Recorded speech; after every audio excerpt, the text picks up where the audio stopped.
Assalamualaikum warahmatullahi wabarakatuh. Perkenalkan, nama saya Lola Lutfia dengan NPM 202151084. Saya adalah mahasiswa Pendidikan Matematika Fakultas Keguruan dan Ilmu Pendidikan Universitas Siliwangi.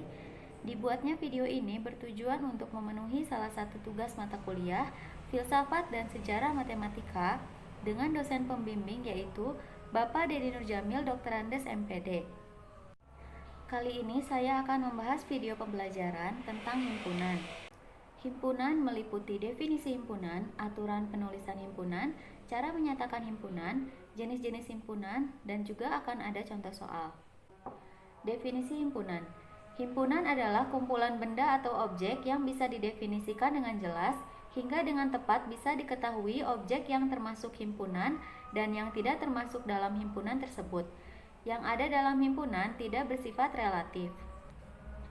Contoh himpunan yaitu himpunan hewan karnivora, himpunan bilangan prima, himpunan warna pelangi, himpunan bilangan bulat, himpunan hewan mamalia, dan himpunan hewan omnivora. Nah, ini semua dapat disebut himpunan karena semua pihak menyetujui tentang hal tersebut. Lain halnya dengan yang bukan himpunan, contohnya himpunan makanan enak. Nah, mungkin sebagian orang tidak menyukai makanan itu dan menyebut makanan itu tidak enak. Selanjutnya, himpunan orang pintar. Mungkin ada lagi yang lebih pintar darinya, jadi tidak dapat disebut sebagai himpunan. Selanjutnya, himpunan orang kurus, himpunan orang pendek, himpunan lukisan indah. Nah, itu semua tidak dapat disebut himpunan karena tidak semua pihak menyetujui tentang hal tersebut. Selanjutnya, aturan dalam himpunan. Yang pertama, penamaan sebuah himpunan dilambangkan dengan huruf kapital. Kedua, antara nama himpunan dan anggota himpunan dihubungkan dengan tanda sama dengan. Yang ketiga, penulisan anggota himpunan harus di dalam kurung kurawal dan antara anggota himpunan dipisahkan dengan tanda koma. Lalu yang terakhir, jika anggota himpunan terlalu banyak atau tidak bisa disebutkan satu-satu, maka dapat menggunakan titik tiga. Contohnya, himpunan A, B, dan C. Nah, himpunan ini semuanya menggunakan atau dilambangkan dengan huruf kapital. Lalu dihubungkan dengan tanda sama dengan dan anggotanya terdapat pada kurung kurawal. A sama dengan himpunan 1, 3, 4, 5, 6, 7, 8, 9. B sama dengan himpunan A, B, C, D, E, sampai Z. Nah, karena himpunan ini terlalu banyak anggotanya, maka dapat dilambangkan dengan titik 3. Selanjutnya, cara menyatakan himpunan. Yang pertama, dengan kata-kata, yaitu dengan menyebutkan syarat atau sifat keanggotaan dari suatu himpunan. Contohnya, A sama dengan himpunan bilangan genap dari 2 sampai dengan 20. Nah, ini salah satu contoh dari cara menyatakan himpunan dengan menyebutkan syarat atau sifat. Lalu yang kedua, dengan notasi pembentuk himpunan, yaitu dengan menyebutkan semua syarat atau sifat keanggotaan dari suatu himpunan dinyatakan dengan variabel peubah. Contohnya, A sama dengan himpunan X di mana X lebih besar dari 2, X kurang dari 20, dan X merupakan bilangan genap. Nah, ini merupakan salah satu contohnya dengan variabel peubahnya yaitu X.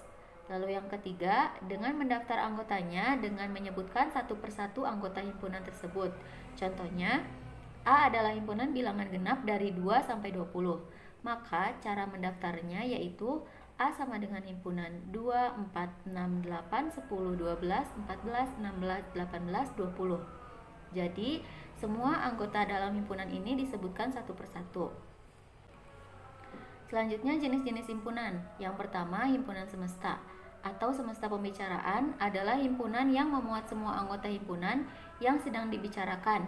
Himpunan semesta biasanya dilambangkan dengan huruf S. Contohnya, A sama dengan himpunan bilangan prima dari 1 sampai 20, B sama dengan bilangan ganjil dari 10 sampai 20, maka himpunan semestanya yaitu himpunan yang memuat semua anggota A dan B, di mana himpunan semesta sama dengan himpunan bilangan asli dari 1 sampai 20. Yang kedua adalah himpunan kosong. Himpunan kosong adalah himpunan yang tidak memiliki anggota, dilambangkan dengan kurung kurawal tanpa isi. Contohnya, A sama dengan himpunan manusia berkaki 3. Yang kita ketahui manusia itu berkaki 2 dan tidak ada yang berkaki 3. Maka himpunan A sama dengan himpunan kosong. Yang ketiga yaitu himpunan bagian. Himpunan A dikatakan himpunan bagian atau disebut subset dari himpunan B jika dan hanya jika setiap anggota A adalah anggota dari B, sehingga himpunan B dapat dikatakan sebagai superset dari himpunan A. Contohnya, A sama dengan himpunan 3, 6, 9, 12 dan B sama dengan himpunan 1, 2, 3, 4, 5, 6, 7, 8, 9, 10, 11, 12. Maka himpunan A merupakan subset dari himpunan B karena semua anggota himpunan A terdapat pada himpunan B. Dan himpunan B disebut superset dari himpunan A karena tidak semua himpunan B terdapat pada himpunan A. Yang keempat yaitu himpunan berhingga adalah himpunan yang diketahui batasannya. Contohnya, A sama dengan himpunan 1, 2, 3, 4, 5. Diketahui batasan awalnya 1 dan batasan akhirnya 5. Yang kelima yaitu himpunan tak berhingga adalah himpunan yang tidak diketahui batasannya. Contoh, A sama dengan himpunan 1, 2, 3, 4, 5 dan seterusnya. Nah, karena tidak diketahui batas akhirnya berapa, jadi ini termasuk himpunan tak berhingga. Yang keenam, himpunan sama dengan. Himpunan A dinyatakan sama dengan himpunan B jika dan hanya jika keduanya memiliki anggota yang sama. Contohnya, A sama dengan himpunan 1, 2, 3 dan B sama dengan himpunan 3, 1, 2. Maka dapat disimpulkan bahwa himpunan A sama dengan himpunan B karena anggotanya adalah sama. Yang ketujuh yaitu himpunan ekuivalen. Dua himpunan dikatakan ekuivalen apabila jumlah anggota kedua anggota himpunan itu sama, meskipun jenis anggotanya berbeda.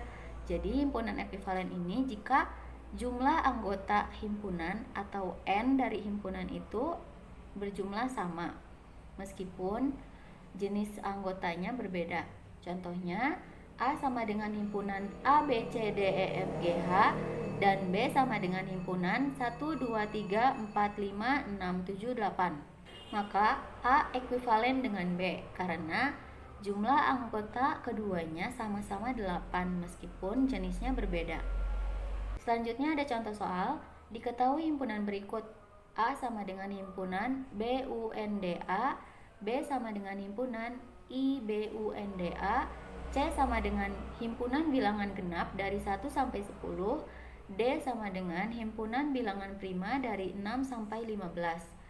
Dari semua himpunan di atas, pasangan himpunan yang ekuivalen adalah, nah masih diingat, himpunan yang ekuivalen adalah himpunan yang jumlah anggotanya sama. Kita hitung semua anggota himpunan yang diketahui.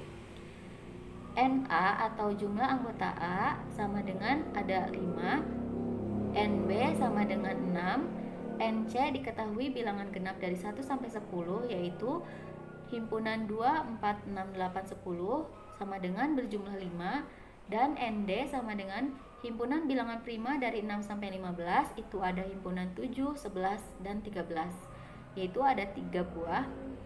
Jadi dapat disimpulkan bahwa himpunan yang ekuivalen adalah A dan C karena anggota A dan C sama-sama berjumlah 5. Sekian video pembahasan tentang himpunan yang dapat saya sampaikan. Semoga bermanfaat. Mohon maaf apabila ada kesalahan. Terima kasih. Wassalamualaikum warahmatullahi wabarakatuh.